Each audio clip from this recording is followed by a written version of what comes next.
Hello and welcome to a Heard It on a Podcast, our little corner of the Wild West. My name is Isaiah. And my name is Riley. So we are in season 2 now, and along with season 2, we've got at least a little bit more effort as far as a lot of things go. Yeah. But one of those is like our presence outside of just Spotify, I guess. Like social media presence. Social media presence. Although I hesitate to say that because we don't do anything really. Yeah, yes. At least as of the recording of this episode. And there are certain social medias that I'm not going to touch with a 10-foot pole, even if it made me $1 million. X. Yeah. But we're not here to talk about X this time. I think we already have. And instead, we're going to talk about its competitor, Threads, which we theoretically are on. If you're a Threads person, feel free to follow us. But I just don't know. Like, I have our account on my phone. I don't know how to use it. Like, it seems like you have to have already come from having a platform from X or from Twitter. And those are the only people that, at least for me, show up unless I happen to already be following someone I know personally on Instagram, and then it connects them to my Threads account. But no one except for journalists and politicians and like already known people who are known for having opinions use Threads. Yeah, I think it's easier to get discovered on Threads than something like Instagram, for example. Just because right now there's like such a push to have it be a like viable social media platform. Yeah. That they are pushing Threads everywhere. And so you probably aren't on Instagram very much, if at all. Just but the reels. When you're browsing Instagram on the homepage, now they have every like 3 or 4 posts like a For You on Threads carousel. I have seen that, but it's people that I already know. Mine's not, see? Which is weird. Okay. I follow, well, let me pull up my Threads account here. I don't follow that many people. It might be because I don't personally have an Instagram. When I'm on Instagram, I'm on the I Heard It on a Podcast Instagram. And that list of people that we follow is much more like businessy rather than like my personal friends that I would follow. And so it's like the other day, it was showing me a tweet or a thread of, that's going to take some time, a thread of John Green, who I'm a big fan of. And I was like, okay, yeah, I'll follow you on Threads. You probably got some good things to say, but it's also probably the same stuff that you say in all of your other locations. Yeah. But I followed him anyway. Right. But I already knew him. Right. I wasn't discovering anything really. I'm curious how that works because like all of mine have been just like random people, and some of them are like people who have like 10 followers. So there's something there that is like pushing engagement really hard depending on who you are. Yeah. But some of mine are accurate. Like what they're recommending for you? Yeah, they at least are like kind of things that I would maybe vaguely be interested in. But it's just like sometimes I don't like it, I think, because sometimes I'll scroll down and I'll see like a blurb of text come up in that carousel on Instagram. And I'm like, oh, this is like interesting. I want to read this. And I click on it and it takes me to Threads and I just immediately like feel anger. I'm like, I don't want to be here. And so then I usually just don't read it. But yeah, I follow, how do you see how many people you follow? I don't know. It's like the same as every social media, but it's also just a little bit different, but not in good ways, just in ways that are different. Yeah, I follow 27 people, so not that many. And did you do the thing where if you follow them on Instagram, Like, you automatically... Yeah. And I bet the number of people you follow is like specifically because of the number of people that on Instagram decided to make a Threads. Exactly. But I'll bet you $1 that none of the people that you follow that you know personally have made a single thread. Well, I guess we can find out. I'll go like pick some people out. Yeah, pick some people out that you think... We're not going to share this on the screen, but pick some people out that you think would actually like be involved with a new social media. I have a couple of people who have made Threads. Okay. But most of them that I'm seeing are like they're like rethreads weeks ago. Oh, okay. Just like I don't see any that are newer than like 15 weeks ago. So that would have been what, like when it was right first after cool. it came out. Can you like rethread, like retweet? That was think so. such an important part of Twitter, is like the ability to retweet and like raise someone else's voice out from the depths. And I guess I've seen some of that, but it's mostly just people having the exact same opinions as everywhere else. Yeah, like I don't see anything new. Right. And you can do that. I think something that I don't like is how there's this problem with Instagram, but there are ways around it. But with Threads, they put so much like algorithmic recommended content into your feed to the point where you don't necessarily even see people that you follow. Yeah. You see so much other stuff. And on Instagram, you can technically change it so you're only seeing people that you follow. Okay. Or you're only seeing like your favorites first and then everything else comes after that. So that's something to me, like when I used Threads for like a day maybe, and every time I would check it, it's like doom scrolling immediately. Yeah. That's why I originally wrote this topic down in our like podcast notes, is the like second day that I got Threads, which was pretty soon after it was announced. Mm-hmm. It was like politician this, politician that. Even people that I like personally agree with, I was still super annoyed to have to like have them immediately inundate like something that was created literally like a week ago. Mm-hmm. And it's already become just like everything else in the worst ways. Yeah. I think ideally what I would like to think is happening is people are getting burnt out on like short form opinions and trying to like fit your opinion to like a quippable, quotable, witty, pointed paragraph. Very opinionated thing. Right. Yeah. And it's just like exhausting to go and look at that. And I think that's falling out of style. I mean, bringing X back into the picture, I just saw yesterday their valuation is 19 billion, down from whatever it was when Elon bought it, 45 billion or whatever. 44, yeah. So they've obviously like taken a huge hit. And a lot of that is just because of mismanagement. But I think people are just kind of like falling out of love with that kind of content, which I personally think is a good thing because I think it drives inflammation and extremism very hard because you get traffic by being in your face and like, I don't know, aggressive almost. These apps are like incentivized to radicalize people. Basically. Because if you're just a moderate and you like kind of agree with here, kind of agree with there, and you want to respect others' opinions, you're probably not going to engage on the app for very long. You're not going to see very many ads that they want you to see because you'll be done with it in 5 minutes. Right. But if you constantly become enraged with people who have the exact same philosophy or the exact opposite philosophy, you're more likely to stay there longer. Yeah. And there are people, probably not now anymore, maybe, but I know that there were people 5 years ago who spent the majority of their day on Twitter.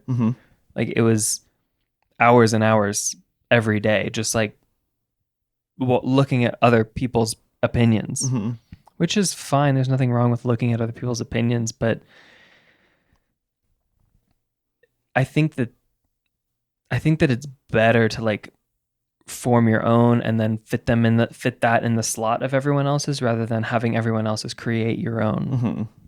Yeah, and I think it's so easily digestible that you kind of do end up with that doom scrolling effect, and it's similar to like Reels in that regard, where you can just like keep going and everyone is so short that you can just get through it and it doesn't feel like you're on it for that long, but then you just keep going and going and going.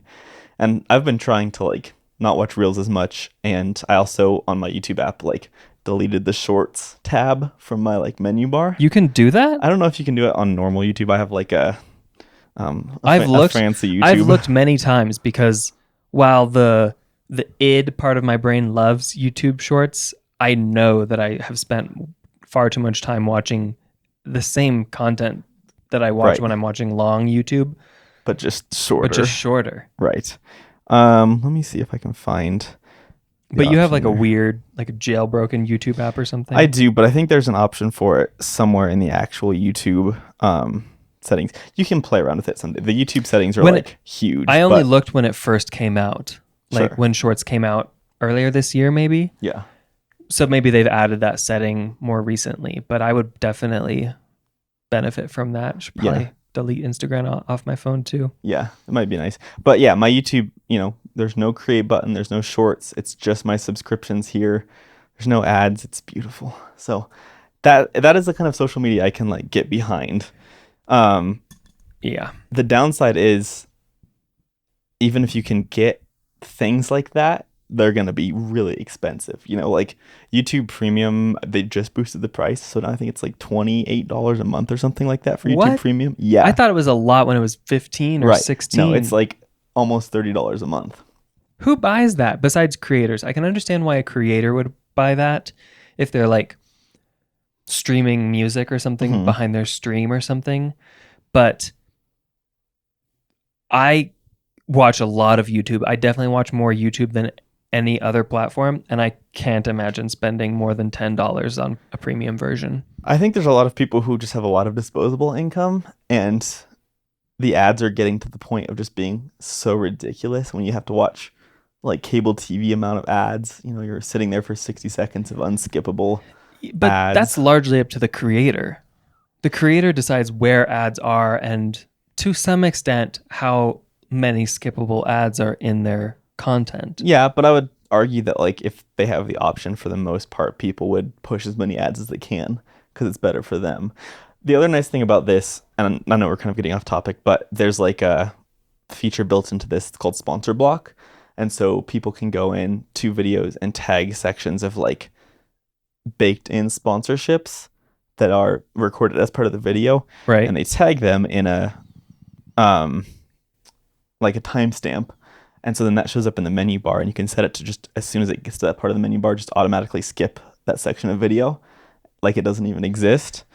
Does that count to the sponsor as a view still? Like Well, when PewDiePie reports to his whoever sponsored his video, does it show you 30,000 people skipped this part? That's not an analytic that's there as far as I'm aware. It maybe is on, people like PewDiePie. I think they can kind of have custom analytics, whatever they need. But that's the thing with those, is there's not really a way to like track conversions unless they're paid based on like people purchasing something or signing up for something with like a referral code. But if they're paid per view, there's no way to tell if people actually watched that section or not. So that's part of the reason I feel good about it, is like they're still getting paid. They've gotten paid in advance to do that sponsor read, but I don't have to see it and deal with it. Yes, they were paid in advance for that individual sponsor read the first time that Honey sponsors their video. Right. But then if they show the analytics to Honey, which is probably part of their contract to show that their investment was actually worth something, and no one goes to honey.com/Mr. Beast because everyone skipped it, then Honey's not going to sponsor the next video. Right. And that's what I think actually is like a sustainable income for creators, is consistent sponsorships, not just one time for Honey and one time for Shopify and one time for whatever. Yeah. I think like the amount that they expect to convert through ads like that is like a super small percentage. I think they generally would be happy with like a 1% conversion, 2% conversion, especially if you're purchasing something and not just like signing up for a service or whatever. And I don't necessarily think it gets to the point where like the population is taking advantage of stuff like this so much to make a dent in that necessarily. I don't. I feel morally bad for even having ad blocker on my YouTube on my laptop. I think it's less of a like moral thing and more just like people aren't technologically capable enough to like implement these things. And I don't know if you've seen, in the news recently, but YouTube has like started blocking ad blockers on YouTube. And so a lot of ad blockers have stopped working on YouTube. And there's lots of ways you can get around it by doing complicated technical things, but not to the point like most people are going to be either okay with ads or they're just going to pay the $30 a month for premium. But I don't know. YouTube is one of the only like social media platforms that I actively enjoy, and it's not really even social media. It's almost more of like streaming service in a way. I mean, I don't post anything and I don't follow anyone that I know. I mean, we obviously post the podcast. We post at youtube.com/ I heard it on a podcast. Yeah. You can On Mondays. see what we post there. Mondays at 6 a.m. Yeah. So on your drive to work. But generally, like, I'm not posting personal stuff on YouTube. right. Yeah. And how often are you like engaging with a comment or even liking something? Right. I rarely like things. And I don't think I've ever commented on YouTube at all. So for me, it's a very unengaged. You're a consumer. Very much so a consumer. But generally, I think I consume content that's beneficial to my life. I don't do it as much for entertainment as much. I do it more for like learning and stuff at this point in my life. Yes. So it really is like not at all like a social media service for me. I think that's part of the draw of YouTube is it doesn't have to be like just stupid time filler stuff for people. I have a mix of both. Some stuff that is actively rotting my brain and some stuff that is actively growing my brain. Right. And it all balances out. To kind of circle back to Threads, if they did implement some sort of ad service within it, because if I'm not mistaken, there's currently no ads on Threads, right? Not explicit, like There's not like a ads or whatever. sponsored post for AT&T or something like that as Right. you're scrolling through. As far as I'm aware. I mean, obviously there's other ways to monetize, but Yeah, but I feel like if you're monetizing more subtly, it's less disruptive to the average consumer. Yeah. But if they are scrolling through and then they have to have to scroll through a Walmart ad, right. that's very obviously just the kind of ads that we've seen for 100 years. Yeah, and I don't know. I think I saw a statistic that said the daily active Threads users are at like 35% of what they were at launch. And so they really have like dropped off user base wise. And ironically, a lot of the threads that I've seen in my little Instagram carousel have been talking about how Threads is dying and like we hate Threads. And I think it's kind of ironic to post that on Threads, but That is funny. like if you don't like it, just leave. I did. Yeah. I have not engaged in any meaningful way. So as soon as they implement ads, I'll probably be leaving. Yeah. But follow us while you can. Yeah. And, it might not last long. yeah. So if people are not engaging with Threads as much as they were 3 months ago, and they're not engaging with X as much as they were a year ago, is there just less 200-word opinions flying around in the world in general, or is that happening somewhere else that we're too old to know about? I think it's happening on TikTok and Instagram just through video. You know, you have to, like, Reels have to immediately get to the point and they have to be like under 20 seconds or people skip. And we were sitting on the couch the other night, like you and me and Lo watching Reels, and it was just kind of funny. Like, I haven't really ever sat and watched someone else watch Reels. And so it's funny how many, like, she watched 3 seconds of and just skipped. And just like so many of them, like if you're not hooked within the first 3 seconds, people are skipping. Yeah. I would argue shorter than that. Right. But yeah. So I think that's the new place for those like short, hooky opinions to kind of live. And it's even more easy to kind of like doom scroll and consume because you don't even have to read. Like it's just thrown at you. That's true. And your brain literally has to do nothing. I'm waiting for there to be an auto scroll setting. I don't want that, but I think that will happen someday. So you can literally physically not move at all. Yeah, so you can just like watch them, and then maybe there's like eye tracking movement, and you're just like, you look up and it like scrolls to the next one, and if you watch the whole thing, it just automatically shifts up to the next video. This is how we get the like 500-pound people in chairs from WALL-E, just like floating around with their, you know, screens. And yeah, they probably said that about books too, though. Like that opinion, I think has. I don't necessarily disagree with you, but the idea that like this technological innovation is going to be way worse than any of the rest of the last 5,000. I don't know about that. That's probably a separate conversation. Yeah, I agree. No, I think at the end of the day, Thread sucks. And we're not fans of it. And I don't know anyone who is. Yeah, I haven't heard anything about it. And I think in general, you know, I don't like social media. That's kind of what it comes down to. We're old people. Yeah. The only part I like about social media is the memes. Right. And that's how they get you. Because if you get rid of it, where are you going to get your memes? Well, I was also thinking earlier today, like I'm excited for the next Game of Thrones book to come out Mhm. in the next 2 decades, hopefully. Who Right. knows? It's been a long time. But I was thinking, how would I even find out if George R.R. Martin announced that it was being released in 2024? Where would I even hear about that?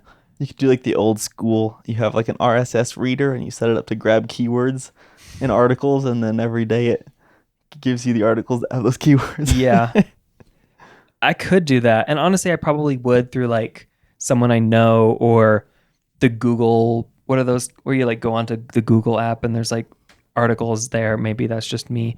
But I was thinking like, how would I even know if like a new season of my favorite TV show came out or a new book that I was kind of interested in was released or stuff like that if I don't follow all those people on social media? I think it's interesting because as I'm thinking about it, my first thought is back before you had those things just presented to you, you would have to be interested enough in something to actively like remember it and go and check for it every so often. Mm-hmm. And now we're literally just handed everything, like is in your face, like this new TV show is here, watch it. And I'm like, Yeah. I forgot I like that TV show, I'm Yeah. gonna watch it. Or like Spotify is like, hey, this artist that you listened to 3 years ago has a new album. Right. I'm like, okay. Okay. But part of me likes the idea of only seeing the things that I like intentionally like enough to check up on. So again, I'm an old person, I guess. It makes but you wonder how many things you would actually remember to check up on. probably like probably two. probably like 1 book series, 2 TV shows, a couple of artists, and that's it. That's it. I would probably less than 10 creators I Yeah. would like actively follow, Yeah. which is amazing considering like I went back when I had Instagram or Facebook or whatever, I followed hundreds of people. Right. Yeah. Wow. Modern society. We do live in a society. Thank you for listening to I Heard It on a Podcast. We've got new episodes every Monday, wherever you find podcasts, including YouTube. Yeah. And if you'd like to connect with us, we're on Instagram and Threads. And you can also email us if you want to chat with us at hello@ihearditonapodcast.com.